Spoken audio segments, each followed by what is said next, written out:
Hello student. तो अब बारी है एक्सरसाइज की। अब तक हमने फंडामेंटल थ्योरम ऑफ अर्थमेटिक सीखी, एलसीएम और एचसीएफ का कंसेप्ट सीखा। अब उस पर बेस एनसीईआरटी एक्सरसाइज नंबर 1.1 शुरू करते हैं। तो पहला सवाल है, express each number as a product of its prime factor.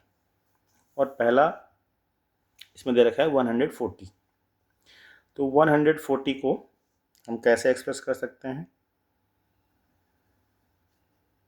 Prime factor बनाएंगे, 2 से डिवाइड करेंगे, 2 से 1 जा 14, फिर 2 से करेंगे 35,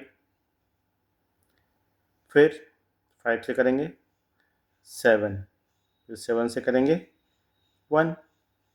इसका मतलब 140 को हम कैसे लिख सकते हैं? 140 2 इंटू 2 इंटू 5 इंटू 7, यानी कि 2 की पावर 2, 5 और 7। इसी तरह से अगला नंबर है 156। सो 156 के भी पार्ट करते हैं। सबसे पहले 2 से, क्योंकि लास्ट में 6 है, 2 से 1 जा 14, 2 8 जा 16। अगेन 2 से, लास्ट में 8 है, 2 3 जा 6, 2 9 जा 18। एंड अगेन 3 से, 3 1 जा और 3 3 जा 9। Again 13 is also a prime number. So 156 is equals to 2 multiplied by 2 multiplied by 3 multiplied by 13. So this will be 2 to the power 2 into 3 into 13. Next number is 3825. Third number is 3825. So 3825 के भी factor बनाते हैं।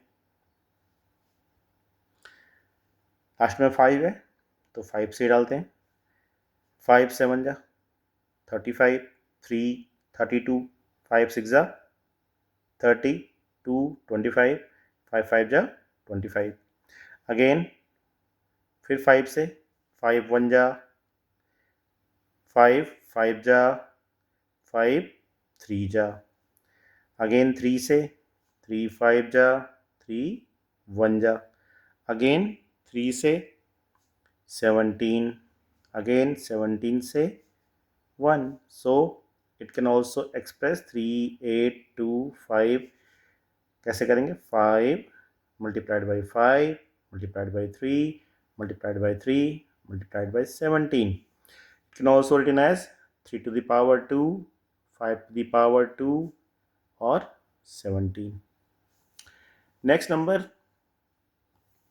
जो दिया हुआ है वो दिया है 5005। अब 5005 लास्ट में 5 है, लास्ट में क्या आ रहा है इसके?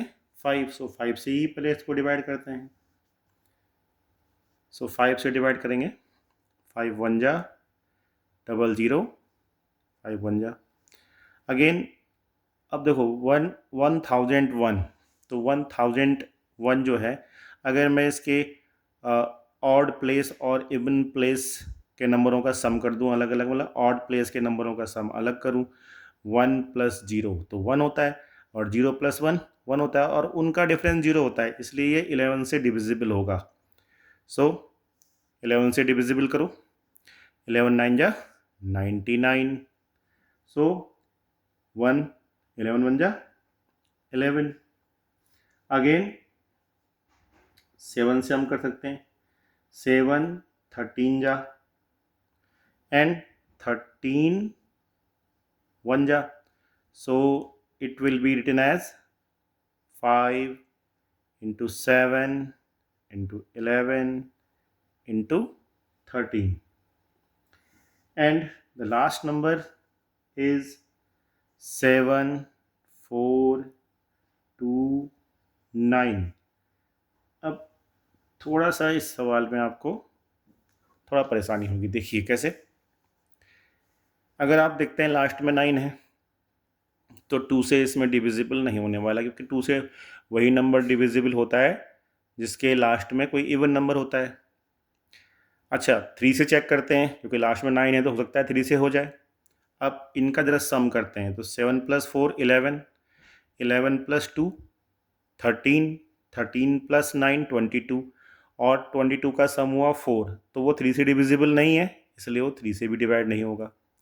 4 से होगा नहीं, 5 से होगा नहीं क्योंकि 5 और 0 लास्ट में नहीं है, 6 से भी नहीं होगा, मीन्स 7 8 9 से भी नहीं होगा, 10 से होगा नहीं, 11 से नहीं होगा, तो कुछ और ट्राई करेंगे।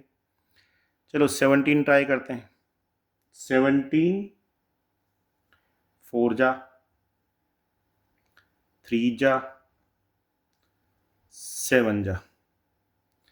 अगेन 19 से ट्राई करते हैं। 19 2 जा, 19 3 जा, एंड 23 से ट्राई करेंगे, सो 1। तो इसको हम लिख सकते हैं 17 × 19 × 23।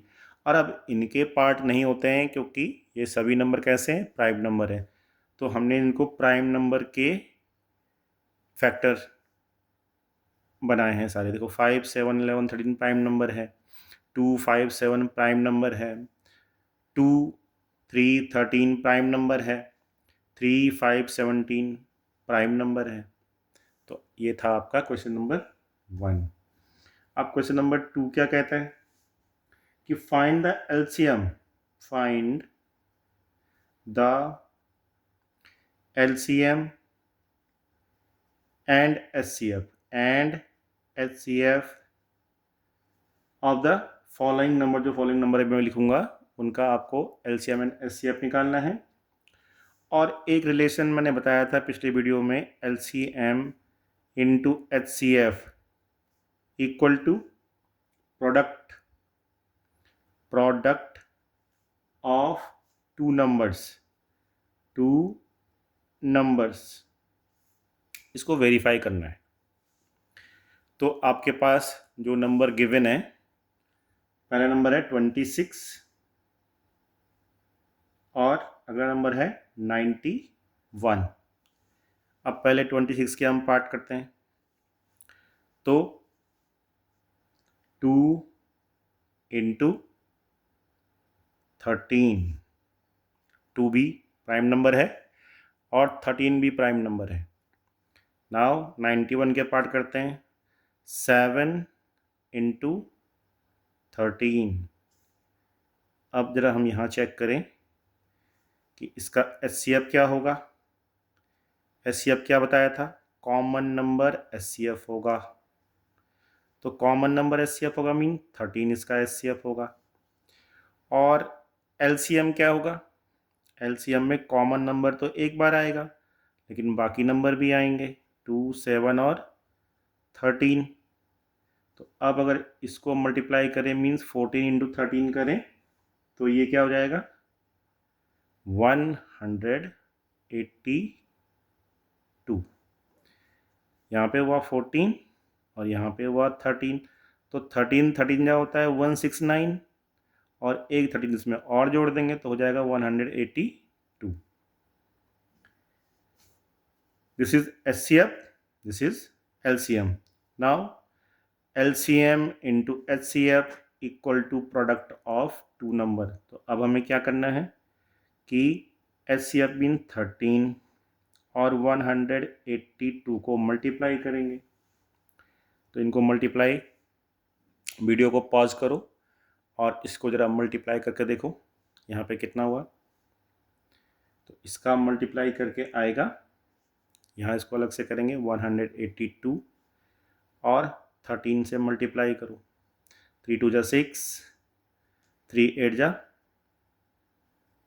24, 2 3 1 जा 3 and 2 5, 1 2 जा 2, 1 8 जा 8, 1 जा 1, 6 6 3 2 तो ये नंबर कितना आया 2 3 6 6। और अब 26 और 91 को भी मल्टीप्लाई करो। ये नंबर आया है 2 3 6 6। 3 2 जा 6, 3 8 जा 24, 3 1 जा 3 and 2 5, 1 2 जा 2, 1 8 ये हो गया 6, 4 + 2 6, 5 + 8 13 1। अब हम क्या करेंगे 26 और 91 को भी मल्टीप्लाई करेंगे, और अगर वो भी इतना ही आ जाता है तो हमारा रिलेशन वेरीफाई हो जाएगा। सो 26 इंटू 91, तो 6 2 9 6 जा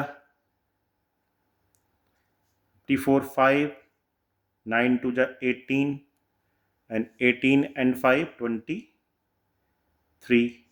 जोड़ते हैं 6, 4 + 2 6, 3 2, तो यहाँ पे क्या आ गया 2 3 6 6। तो अब आप देख रहे हो कि दोनों नंबरों को अगर हमने मल्टीप्लाई किया उसका रिजल्ट भी 2 3 6 6 आया। और जब हमने एलसीएम, और जो एलसीएम हमने निकाला था ये हमारा एलसीएम था, ये हमारा एचसीएफ था, ये एलसीएम था और ये एचसीएफ था। जब हमने दोनों को मल्टीप्लाई किया तो उन दोनों का जो मल्टीप्लाई किया वो भी सेम आया है। इसका मतलब हम कह सकते हैं कि एलसीएम और एचसीएफ दोनों नंबरों के प्रोडक्ट के बराबर होता है। इसी तरह से इसके बाकी बचे हुए क्वेश्चन, इस क्वेश्चन नंबर 2 के बाकी बचे हुए सवाल आपके लिए एज अ होमवर्क है। अब क्वेश्चन नंबर 3 की बात करते हैं। क्वेश्चन नंबर 3 क्या कह रहा है? क्वेश्चन नंबर 3 कह रहा है कि LCM and HCF of the following integer by applying the prime factorization method। तो थर्ड क्वेश्चन कह रहा है कि वो प्राइम फैक्टर से निकालो। तो यहाँ पे क्वेश्चन दिया हुआ 12, 15 और 21। तो 12 के फैक्टर बनाते हैं। 12 के फैक्टर क्या हो जाएंगे 2 2 जा 4, 4 3 जा, और यहाँ हो जाएगा 3 इंटू 5, 3 5 जा 15, और 21 किया जाएंगे 3 इंटू 7। अब देखो निकालना क्या है HCF। तो HCF केवल कॉमन नंबर होता है, केवल कॉमन नंबर। तो HCF क्या हो जाएगा 3। और LCM, LCM में क्या हो जाएगा कॉमन नंबर एक बार आएगा और बाकी सारे नंबर आते हैं। तो बाकी सारे नंबर लिख लेते हैं। अब करो 2 2 जा 4, 4 3 जा 12, 12 5 जा 60 एंड 60 इंटू 7, ये कितना आया 420। तो 420 इसका एलसीएम हो गया, एचसीएफ और एलसीएम। सिमिलरली इसका सेकेंड पार्ट 17, 23 और 29।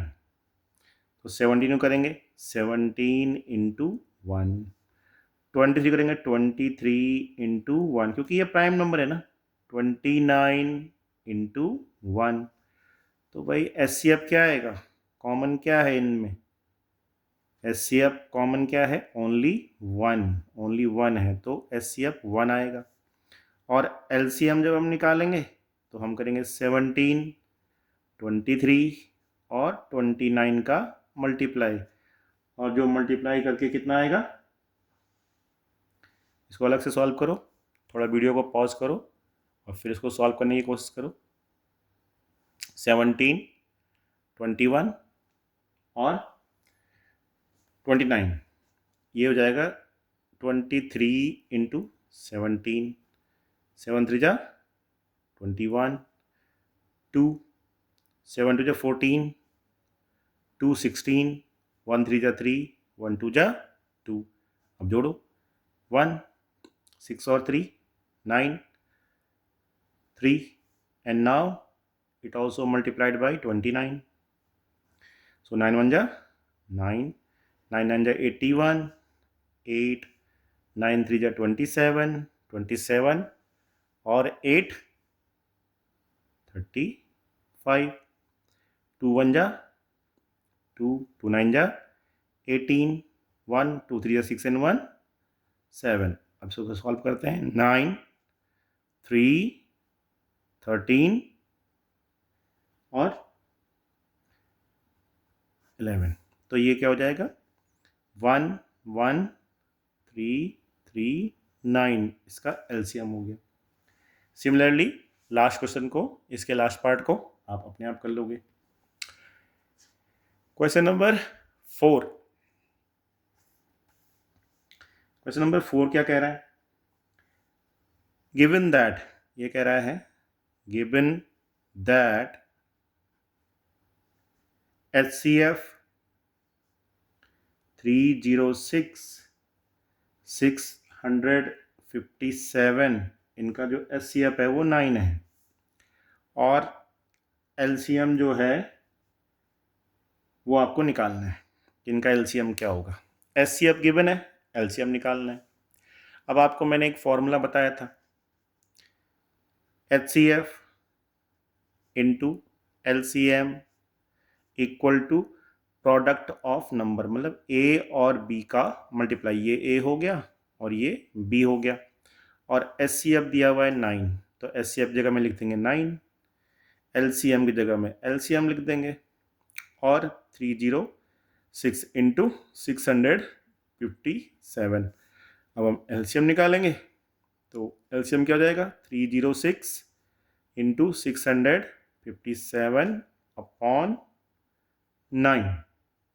सॉल्व करो, वीडियो पॉज करके सॉल्व करो.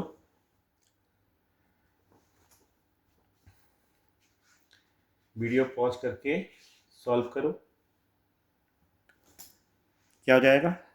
9 से डिवाइड करेंगे इसको, 9 से काटो. 9 3 जा 27, फिर 3 हो गया 36, 9 4 जा 36 एंड 657 को 34 से मल्टीप्लाई कर देंगे. 657 मल्टीप्लाइड बाई 34. आंसर बताओ, आंसर कितना होगा? 657 मल्टीप्लाइड बाई 34. तो 4 7 जा 28, 2 4 5 जा 20 and 2 22, 2 4 6 जा 24 plus 2 26, 3 7 जा 21, 2 3 5 जा 15, 17, 1 3 6 जा 18 and 1 19.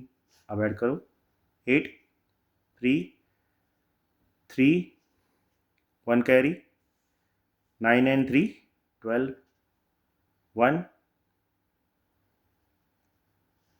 2. So this will be 2 2 3 3 8. The answer will be 2 2 3 3 8 is the LCM of this given number 306 and 657. Question number 5. Question number 5 क्या दिया हुआ है? चेक. अच्छा, अब देखो यही चीज़ फिर से आपके सामने आई है जो कि फंडामेंटल थ्योरम ऑफ अर्थमेटिक पर डिपेंड करती है. कौन सी है? यहाँ पे बोला गया है कि 6 की पावर n क्या 0 से एंड होगा, मतलब जो भी इसका रिजल्ट होगा, जहाँ पे n नेचुरल नंबर है. तो n क्या है यहाँ पे? नेचुरल नंबर, नेचुरल नंबर है. अब भाई एक बात बताओ कि नेचुरल नंबर है तो 6 की पावर यहाँ पे 1 से शुरू करेंगे, 0 तो रख सकते नहीं हैं हम क्योंकि नेचुरल नंबर है. तो 6, अब 6 की पावर 2, मतलब n की जगह में हम क्या पुटअप कर रहे हैं? 1 2 3 4 पुटअप कर रहे हैं. तो यहाँ जगह 6 इंटू 6, दिस इज 36 ऐसे ही 6 की पावर 3 करेंगे तो आ जाएगा 6 इंटू 6 इंटू 6, ये होगा 216। बट कब तक करते रहोगे ऐसा? ऐसे तो बहुत टाइम, क्योंकि नेचुरल नंबर तो बहुत सारे होते हैं, इनफाइनाइट तक होते हैं। तो कैसे पता लगेगा कि लास्ट में जो लास्ट का जो डिजिट है वो क्या होना चाहिए? ज़ीरो होना चाहिए। इसका कैसे पता लगेगा? तो अब देखते हैं भाई, लास्ट के डिजिट में जीरो कब आता है। मान लीजिए जैसे इस नंबर ये है 10 है, अब 10 के लास्ट में क्या है? ज़ीरो है, तो इसके फैक्टर क्या हो जाएंगे? 2 इंटू 5। इसका मतलब जिसके लास्ट में जीरो होता है उसमें 2 और 5 होना चाहिए। अब क्या इसमें 2 और 5 है? अगर मैं 6 के फैक्टर करूँ तो 6 के फैक्टर करूँगा तो क्या आएगा? 2 इंटू 3 आता है। अब क्योंकि fundamental of theorem of arithmetic ये कहती है कि भाई इसको तो चेंज कर ही नहीं सकते आप, मतलब जो 2 और 3 रहेंगे वो 2 और 3 ही रहेंगे, उसमें अब 2 और 5 नहीं ला सकते या 2 और 4 नहीं ला सकते, वो यूनिक होता है। तो अब ये यूनिकनेस है। तो अब देखो, जीरो आने के लिए 2 और 5 चाहिए, लेकिन 6 में क्या है? 2 तो है लेकिन क्या नहीं है? 5 नहीं है। तो यहाँ पे क्या है? 5 इज़ मिसिंग। अगर यहाँ पे 5 मिसिंग है, यहाँ पे लिख देंगे in this question the prime factor of 6 equal to 2 and 2 into 3. Here 5 is missing, and according to the fundamental theorem of arithmetic, the prime factorization is unique. Unique होना चाहिए, और अगर यूनिक होना चाहिए तो इसके अलावा तो इसके कोई फैक्टर हो ही नहीं सकते। इसका मतलब 5 इसमें कभी आ ही नहीं सकता। अगर 5 नहीं आ सकता तो 6 की पावर n कभी भी 0 से एंड नहीं हो सकता। ये आप उसमें रीजन लिख सकते हैं। अब एक क्वेश्चन और इम्पोर्टेंट है, ये वाला क्वेश्चन नंबर 6। ये बोल रहा है कि एक्सप्लेन करो। क्या एक्सप्लेन करें भाई? एक्सप्लेन करो कि 7 इंटू 11 इंटू 13 प्लस 13, या 7 into 6 into 5 into 4 into 3 into 2 into 1 plus 5 composite number होंगे। अब आपको मैंने समझाया था कि भाई कंपोजिट नंबर बोलते किसे हैं। कंपोजिट नंबर क्या होता है? कंपोजिट नंबर वे होते हैं जिनके दो से ज़्यादा फैक्टर होते हैं। दो फैक्टर वाले कौन से होंगे? दो फैक्टर वाले प्राइम नंबर होंगे, और दो फैक्टर से ज़्यादा वाले कंपोजिट नंबर होंगे। तो हम बस अगर इस सवाल में ये निकाल दें कि इनके दो से ज़्यादा फैक्टर होंगे तो हमारी बात बन जाएगी। ठीक है, चलो ये कोशिश करते हैं। तो आप सॉल्यूशन देखो, यहाँ पे 7 इंटू 11 इंटू 13 प्लस 13 है। मैं पहले वाला सॉल्व करूँगा, अगला वाला आप खुद सॉल्व करोगे। यहाँ पे 13 को हम कॉमन लेते हैं। देखो इसमें भी 13, यहाँ प्लस साइन है, ध्यान रखना, यहाँ प्लस साइन है, बाकी यहाँ मल्टीप्लाई साइन है। तो इस प्लस साइन है इसलिए यहाँ पे 13 इधर भी है और इधर भी है, तो 13 को हम कॉमन ले लेंगे, तो 7 इंटू 11 प्लस 1 हो जाएगा। अब जब ये नंबर आएगा तो ये आएगा 13 इंटू 11, 7 जा 77 प्लस 1 78। अब खुद देखो, अगर मैं इन दोनों को मल्टीप्लाई कर दूं तो मेरे पास नंबर आएगा कितना? 78 मल्टीप्लाइड बाई 13। 3 8 जा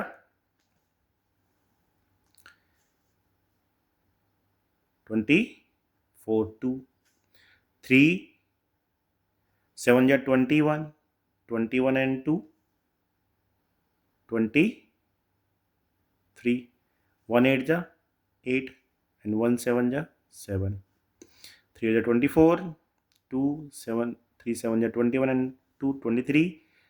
अब करो 4 8 प्लस 3 11, 7 प्लस 2 9 प्लस 1 10। अब मान लेते हैं ये आया यहाँ पे 1014।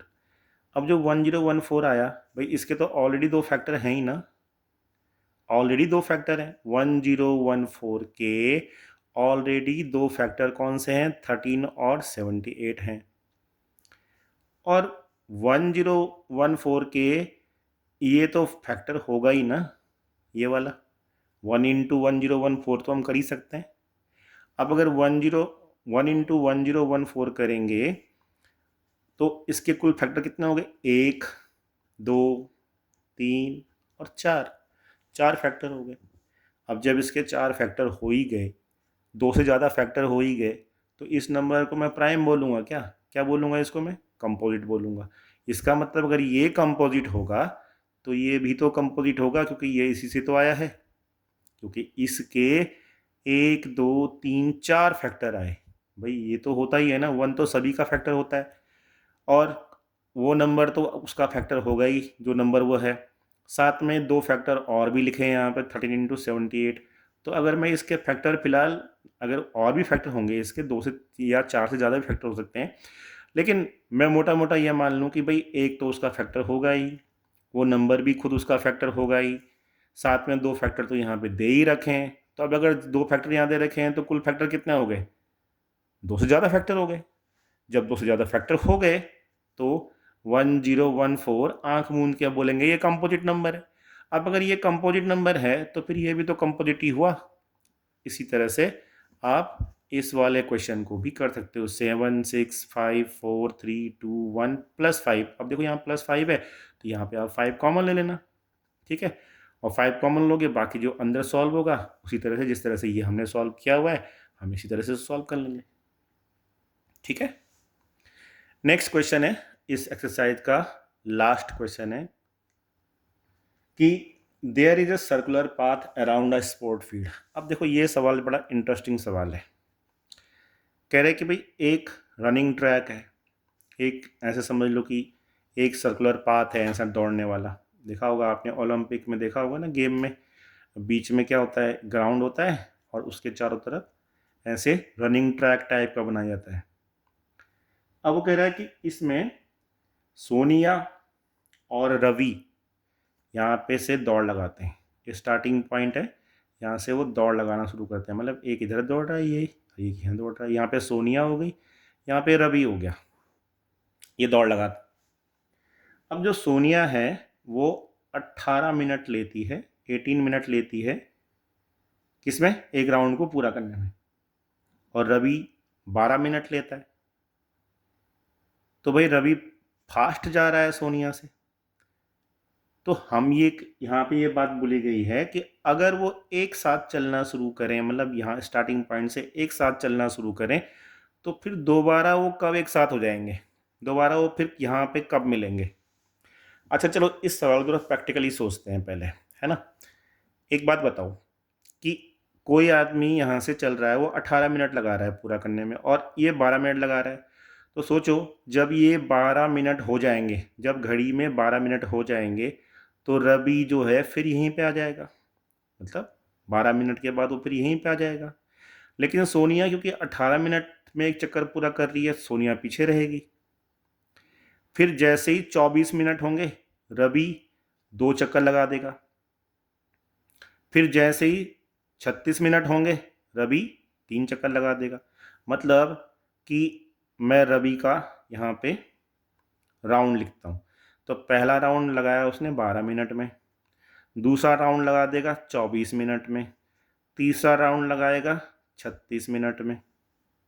अब सोनिया के करते हैं पूरे, तो सोनिया यहाँ पे है, सोनिया का पहला राउंड लगेगा 18 मिनट में और दूसरा राउंड लगेगा 36 मिनट में। तो अब बताओ दोनों में कॉमन पॉइंट कहाँ पे आया, कॉमन पॉइंट कहाँ पे आया, 36 मिनट में, यहीं पे तो आया। अब जरा फिर से देखो कि यार हमें ये 36 नंबर क्या संकेत दे रहा है, मतलब ये 36 आया है तो क्या बताना चाह रहा है, कि क्या करें इस सवाल का। देखो यहाँ पे नंबर क्या थे, 18 और 12।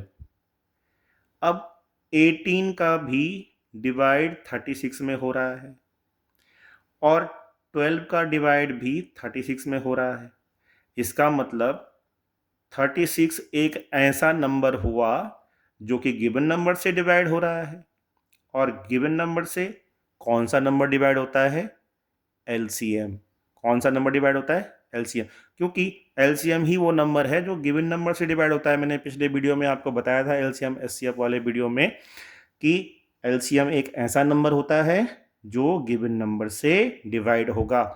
तो हम इस सवाल में क्या निकाल देंगे, इस 12 मिनट का और इस 18 मिनट का एलसीएम निकाल देंगे। तो यहाँ लिखेंगे भाई एलसीएम कितना आएगा इसका, अगर 18 के पार्ट करेंगे हम तो क्या हो जाएगा, देखो अगर मैं यहाँ पे 18 के पार्ट करूँ तो कितना होगा, 2 इंटू 3 इंटू 3, 2 3 जा 6 3 जा 18। और 12 के पार्ट करूँ तो क्या होगा, 2 2 जा 4, 3 जा 12। और अब कॉमन तो एक ही बार आएगा ना, ये कॉमन हो गया और ये कॉमन हो गया, तो ये आएगा 2, कॉमन आएगा एक बार 2, फिर ये वाला कॉमन आएगा 3 और फिर ये वाला आएगा 3। तो अब देखो क्या हुआ, 2 2 जा 4, 3 3 जा 9 और 9 4 जा 36 मिनट। तो आप समझ में आया ना कि ये कंसेप्ट किस तरह से और ये कंसेप्ट किस तरह से। पहले सवाल को समझो, क्या बोला जा रहा है कि रवि जो है 12 मिनट में एक चक्कर पूरा कर रहा है। ठीक है, तो इस तरह से आपकी ये पहली एक्सरसाइज पूरी हुई। आपको मेरे वीडियो कैसे लग रहे हैं अपने कमेंट्स ज़रूर लिखें। धन्यवाद।